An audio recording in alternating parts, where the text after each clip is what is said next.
So, apa yang akan kamu belajar dalam ubahan? Ubahan ni sebenarnya awak ada belajar dah waktu mendengar rendah. Ya ke cikgu? Ya.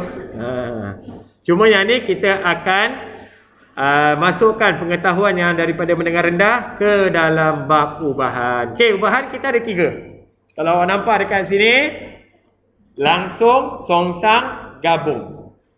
Okey, langsung dan songsang tersebut apa beza dia? Kalau langsung straight, songsang terbalik, dia songsang saja. Kalau gabung, dia gabung dua-dua tu. Langsung dengan songsang. Apa ni cikgu? Okey. Terus saja saya pergi, kamu boleh lihat pada buku teks awak dahulu ya. Yang ni kita tengok ubahan langsung. Apakah masuk ubahan langsung? Okey, bla bla bla. Kat bawah ni terus dia bagi dia punya definisi. Ubahan langsung menerangkan perkaitan antara dua pemboleh ubah dengan keadaan apabila satu pemboleh ubah Y bertambah, maka pemboleh ubah X juga bertambah pada kadar yang sama dan sebaliknya. Hubungan ini juga ditulis sebagai Y berubah secara langsung dengan X. Itu ayat. Ayat saja. Okey. Kalau awak nampak juga dekat sini ada contoh. Okey. Terus kena buat latihan. Oh, sudah latihan dah. Belum apa-apa dah latihan. Cuba tengok dekat sana. Contoh, jumlah gaji seorang pekerja sambilan sebagai jurujual berubah secara langsung dengan bilangan jam dia bekerja. Bila secara langsung maksudnya, kalau jumlah gaji bilangan jam bertambah 2 kali ganda, apa jadi pada dia punya jam bekerja pun akan jadi apa?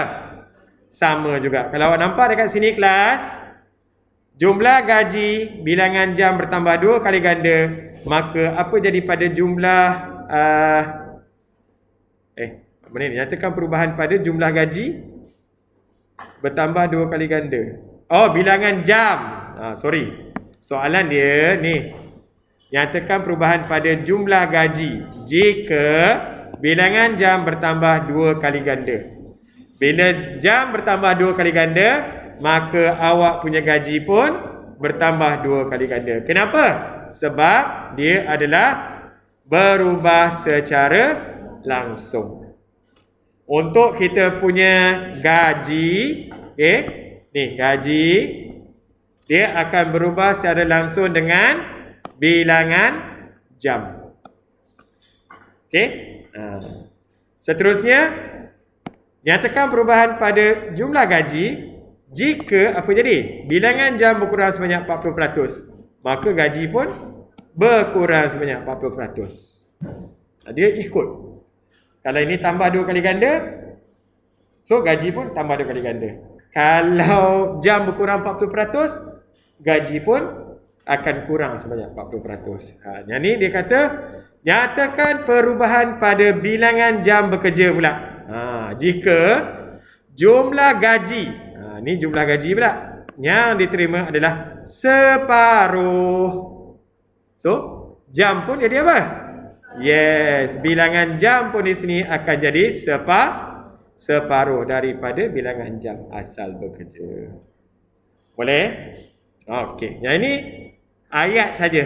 Ayat memang kita kurang beri perhatian di sini. Okey, sekarang kita akan guna pakai hubungan antara dua pemboleh ubah bagi ubahan langsung. Okey, yang ini yang kita akan gunakan, iaitu ini tadi saya bagi, ini semua dalam buku teks, tak perlu salin. Tak perlu salin. Dia lagi waktu kita bincang dalam buku modul, awak nak salin nanti salin dalam buku tu. Okey. Ini yang kita panggil dia ubahan. Simbol ubahan. Okey. Bila ini kita kata Y berubah secara langsung dengan X. Ini dalam bentuk hubungan ubahan.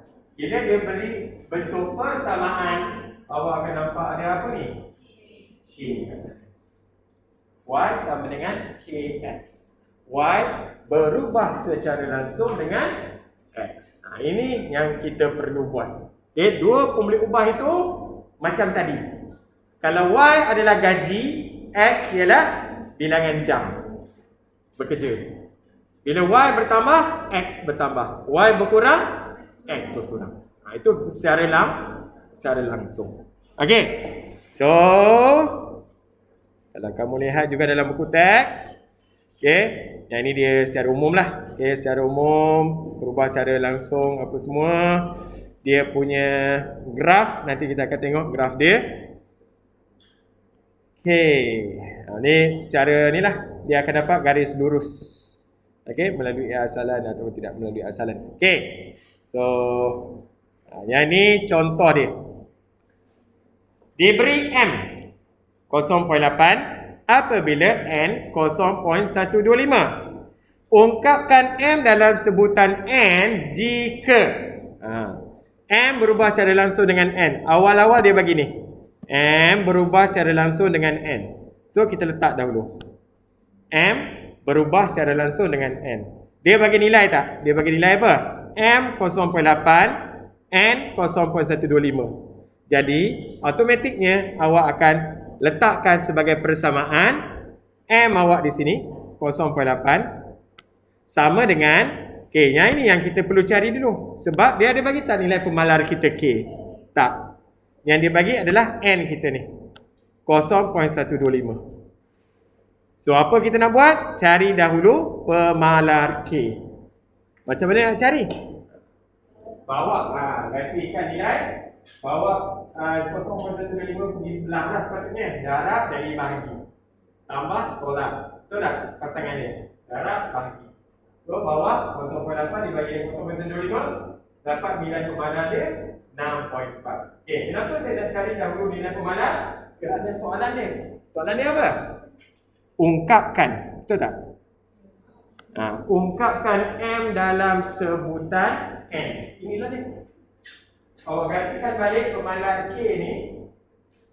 Dia dalam persamaan. Jadi M sama dengan 6.4 N. Boleh? Boleh? Okay. Jadi apa pula pada B pula? B dia lain pula. M berubah secara langsung dengan ini. Ayat dia berubah apa?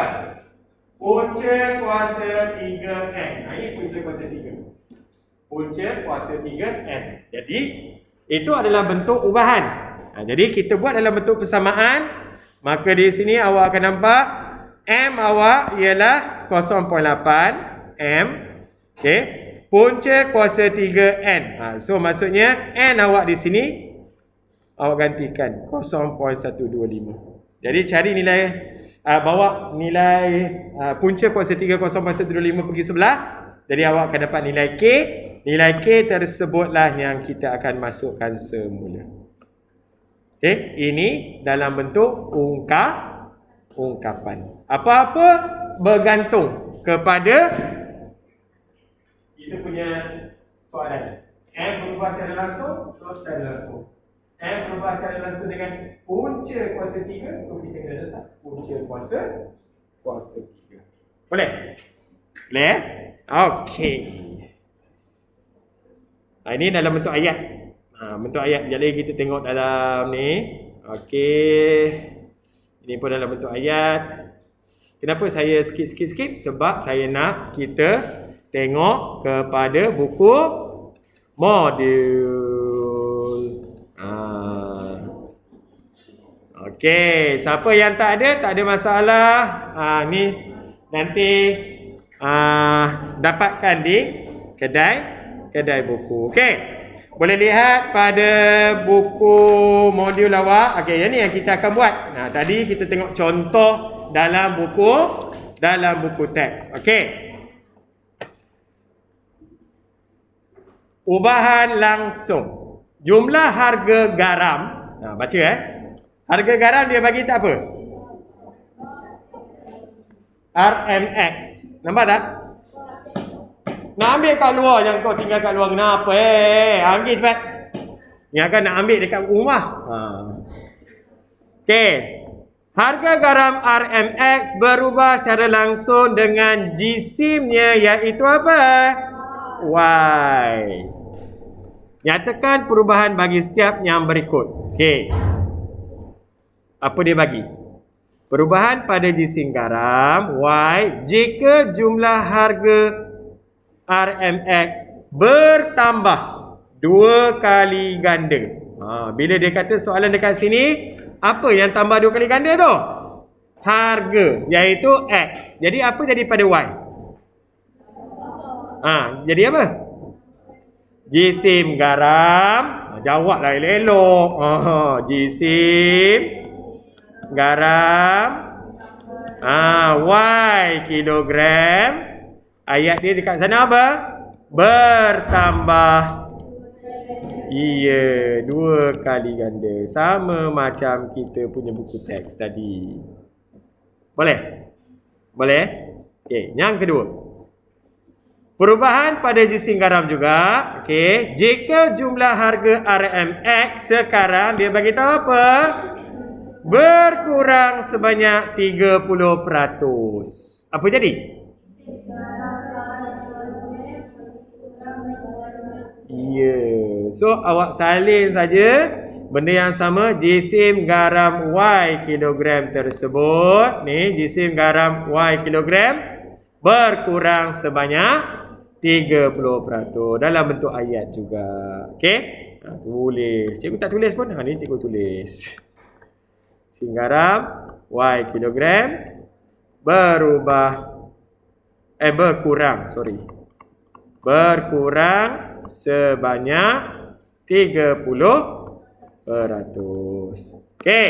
Yang ni hati-hati. Dia tukar dah. Dia tukar apa? Perubahan pada jumlah harga. Tadi jisim ni kan?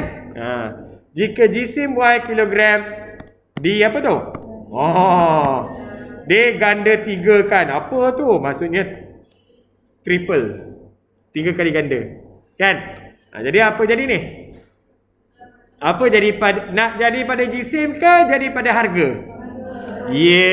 Sebab di sini dia bagi jisim dia yang diganda 3 kan. So maksudnya jadi apa? Jumlah harga garam RMX akan apa? Diganda 3 kan. Okey, itu saja dalam bentuk ayat. Jumlah harga garam RMX diganda 3 kan. Amboi ayat dia diganda 3 kan. Diganda 3 kan. Boleh? Tulisan saya harap-harap boleh faham lah. Okey, itu adalah soalan bagi A 1, 2, 3. Okey, mari kita lihat soalan B.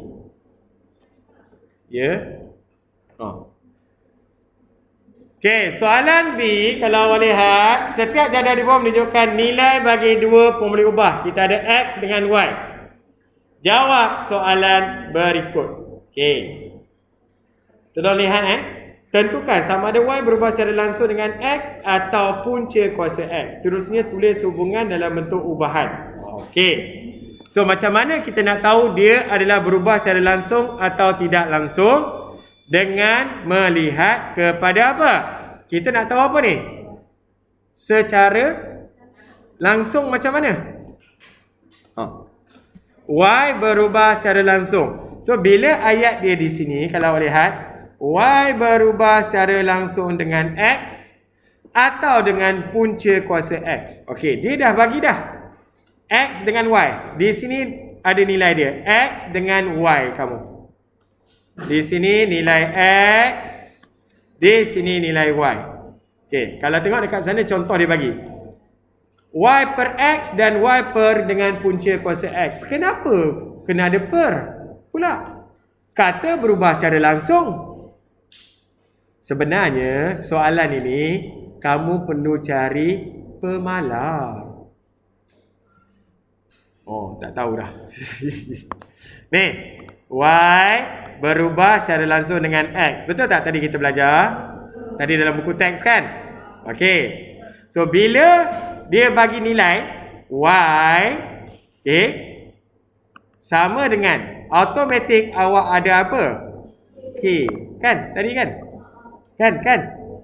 So, bila saya nak cari nilai K di sini, apa jadi? Saya bawa X pergi sebelah. Betul? Bila bawa X pergi sebelah jadi apa? Yes, awak akan dapat dekat sini. K sama dengan apa?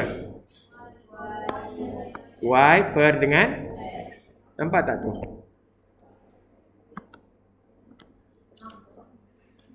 Itulah sebenarnya.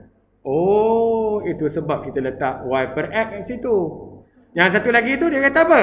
Y berubah secara langsung dengan punca kuasa X. Maksudnya, yang kedua ni kita dapat Y berubah secara langsung dengan punca kuasa X.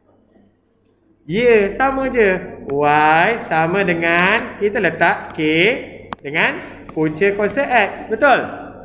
So, sekarang kita nak cari K. Apa jadi? Ya, bawa lah punca kuasa X pergi sebelah. Betul?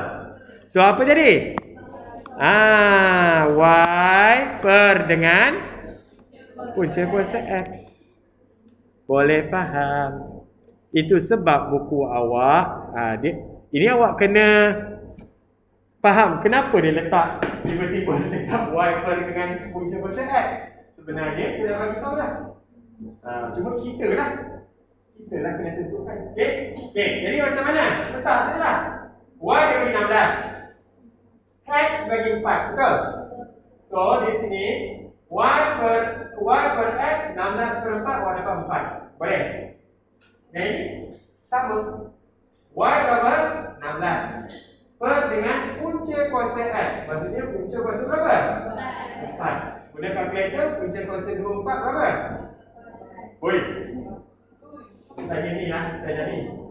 Punca kuasa 24? 2. Jadi 16 bagi 2 dapat? 4. Kamu dapat 4. Okey, sekarang kita tengok yang kedua. Cuba tengok yang kedua. Nah, yang kedua dapat apa? Yang ini awak akan dapat 24, kan? 24 per dengan berapa? 9. Dapat berapa? 2.47 kan? Tak dapat? 24 bahagi 9. Saya dapat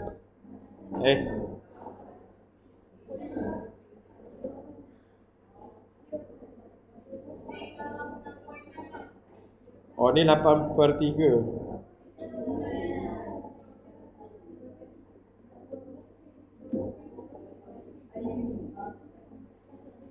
Dua 6 tu Bundarkan 6. Jadi dapat 2.666. So 2.667 lah. Bundarkan. 3. Dapat 3. Okey. Yang kedua. Apa dia? 24 bahagi dengan apa? Ya, punca kuasa 9. Dapat berapa? Dapat 8. Okey. Boleh? Okey, teruskan. Berapa? 32 bahagi dengan berapa? Bagi 16. Berapa dapat? Dapat 2. Yang ini pula 32 bahagi dengan punca kuasa 2 16. Betul? Berapa dapat? Dapat 8. Okey, terusnya lagi. 40 bahagi dengan berapa? 25. Berapa? 1.6 berapa? 1.6 je. Okey. Next is 40 bahagi dengan punca kuasa 2 25. Dapat 8. Terus lagi. 48 bahagi dengan 36. 1.33 dan 48 bahagi dengan 36. Punca kuasa 2 36. Dapat 8. Okey, apa yang awak nampak dekat sana? 8 banyak. Malar. Itulah pemalar. Itulah nilai K kita. Apa maksud dia? Sama. Pemalar. Jadi, soalan, baca balik soalan. Tentukan sama ada Y berubah secara langsung dengan X atau berubah secara langsung dengan Y punca kuasa 2X. Yang mana? Yang mana? Yes, sebab apa? Sebab nilai K dia dapat malar. Sama. Yang ini K dia, tengok macam mana dapat K. Kan tadi kita buat tadi, K sama dengan Y per X. K sama dengan Y per dengan punca kuasa X. Betul tak? So, di sini, kalau tengok pemalar, malar ke? 4. Bukan nama malar. Nanti ada orang kata nama saya malar. 4, 2.67, 2 berbeza-beza. Tak malar, maksudnya tak sekata. Yang ni 8 maksudnya malar. So yang mana satu dia punya yang betul? Y berubah secara langsung dengan mana? Yeah. So yang ini jawapan dia sebab dia kata tentukan. So jawapan dia apa? Y berubah secara langsung dengan punca kuasa 2X. Itulah jawapannya. Oh macam tu. Cari nilai apa? Nilai pemalar kita iaitu K. Ni yang kamu dapat ni semua K lah ni. Ni 8888 ni. Ini adalah nilai K. Jadi kalau saya buat persamaan. Itu adalah bentuk ubahan. Jawapan tu. Kalau saya buat bentuk persamaan macam mana? Ungkapkan Y dalam sebutan X. Macam mana? Y sama dengan K kita berapa? 8. Lepas tu punca kuasa 2X. Masukkan nilai K. Faham? Mana saya dapat tu? Ni kelas. K awak 8 kan tadi? So Y sama dengan 8 punca kuasa 2X. Okay, itu kalau dia suruh ungkapkan. Boleh? Boleh? Okay. Kalau tengok nombor 2. Nah, cuba tengok nombor 2. Saya laju ke? Oh laju. Oh laju sangat. Oh tak pula. Oh okey. Okey, sekarang tengok nombor 2. Dia suruh sama juga macam nombor 1 tadi. Dia kata apa? Tentukan. Betul tak? Tengok soalan. Tentukan sama ada Y berubah secara langsung dengan X kuasa 2. Okey. Atau X kuasa 3. Seterusnya tulis hubungan dalam bentuk ubahan. Dia bagi tahu. Ini saya buat dalam bentuk ubahan. Yang saya buat tu adalah bentuk persamaan. Okey, kalau yang ni kamu macam mana? Nak cari nilai K. So, yang pertama Y per dengan X kuasa 2. Ambil nilai. Jadi dapat Y per dengan X kuasa 3. Cari nilai ni. Oh, dulu dapat sama cikgu. Cari nilai yang kedua pula. Cuba cari. Cuba cari. Cari. Oh, dah ngantuk dah kak. Cuba kita cari. Yang mana satu dia akan jadi ubahan kita. Sama ada awak akan dapat X kuasa 2 atau X kuasa 3 ni.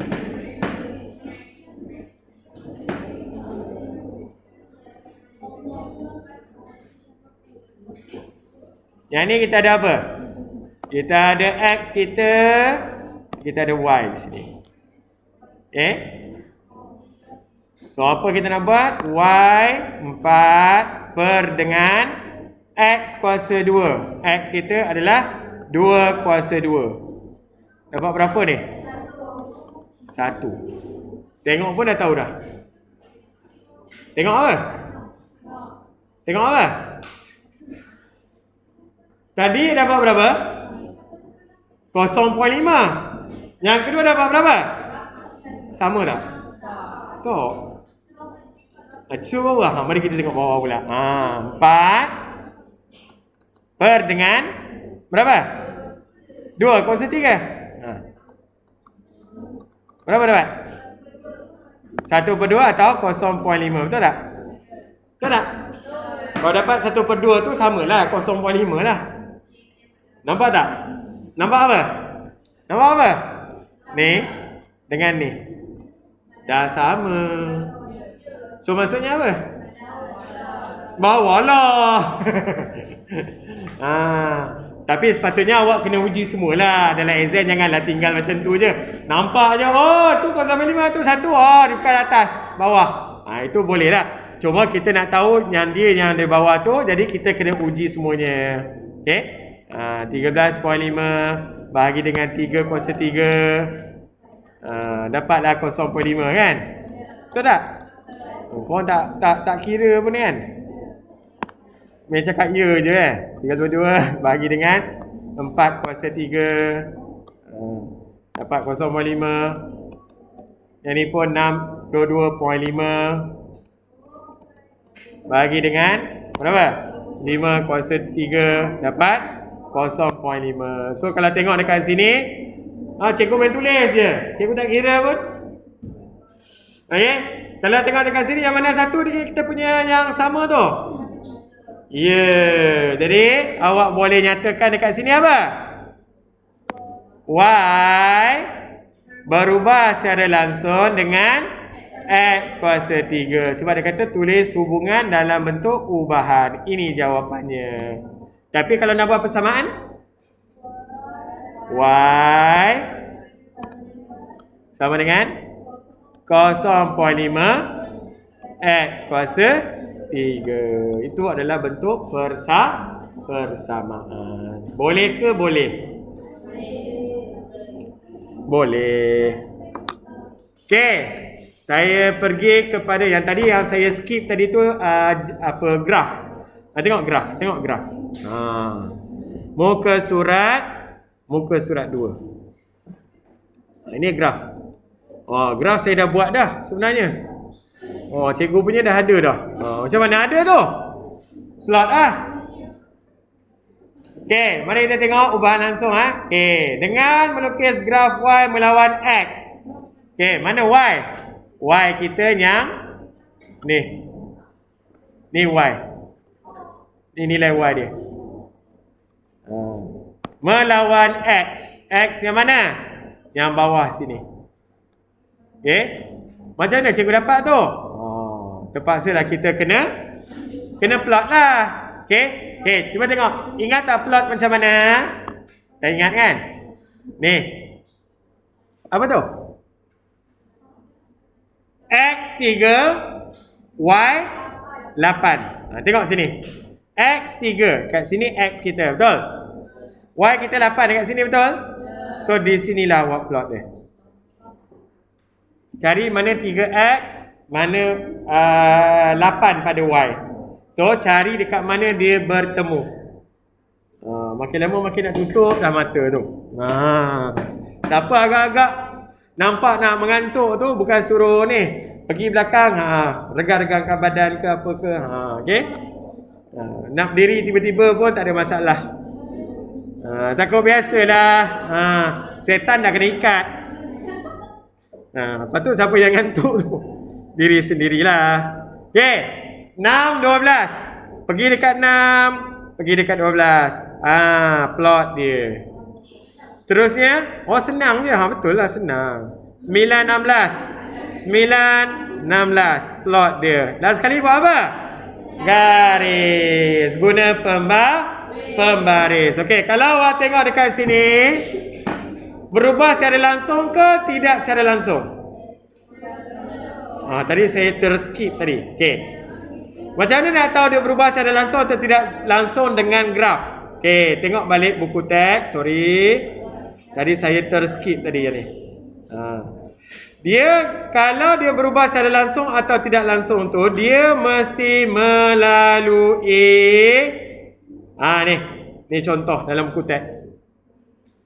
Kalau awak lihat dua graf ni, yang ni dia kata apa? Tidak berubah secara langsung. Kenapa? Yang ini berubah secara langsung. Okey. Macam mana nak tahu langsung atau tidak langsung? Tengok dia mesti melalui asalan. Janganlah kasi kosong. Itu macam budak darjah 1 kosong. Kita panggil dia asalan. Tu. Garis lurus melalui asalan. Jadi kita buat saja. Maksudnya dia adalah berubah secara langsung. Bila dia tidak melalui asalan, maksudnya tidak berubah secara langsung. Itu berdasarkan graf. Boleh? Tadi kita buat jadual, kita cari nilai malar. Betul? Lepas tu yang ni kita buat graf, kita tengok kita punya graf. Dia potong ke tak potong pada asalan. Okey? Jadi kalau awak lihat pada kita punya contoh ni apa? Dia potong tak potong? Potong. Aku potong kau. Mana dia potong? Nombor 1 lah. 4 kan? Bila potong maksudnya ni. Ni tak buat lagi sambung. Ni. Kita buat nombor 1. Jadi apa kita boleh cakap? Wang. Mana wang? Y. Berubah secara Y tidak berubah, sorry. Y, aku pun terbalik cakap. Y tidak berubah. Ni ayat ni. Tidak berubah secara langsung. Dengan X. Kenapa tidak langsung? Kerana tidak melalui tidak melalui asalan ni. Kosong ni. Kosong. Manakala untuk nombor 2 ni kalau lihat, saya dah buat dah. Okey, dia bagi tahu dekat sini dengan melukis graf M melawan V. Maksudnya M kita yang mana? M kita yang di sini. Ni M kita. M ni semua ni melawan V. V yang bawah ni lah. Okey. Jadi macam mana cara dia? 3, 5. 3 sini, 5 sini, tandakan. Yang kedua, 10, 6. 10 dengan 6. 10 dengan 6, tandakan. Seterusnya dapat apa? 15 dengan 9, tandakan. Lepas tu bila gariskan, melalui asalan ke tidak? Melalui. Jadi apa boleh awak nyatakan di sini?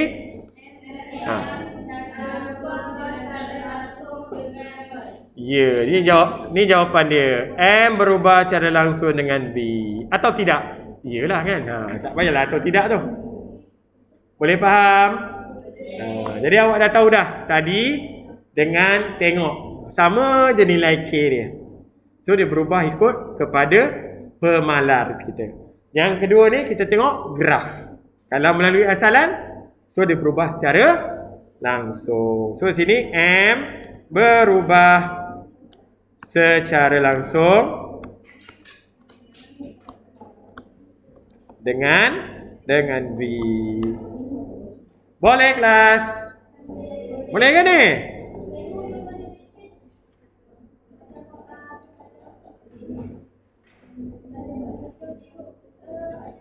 Kenapa nak belajar bab 2 pula?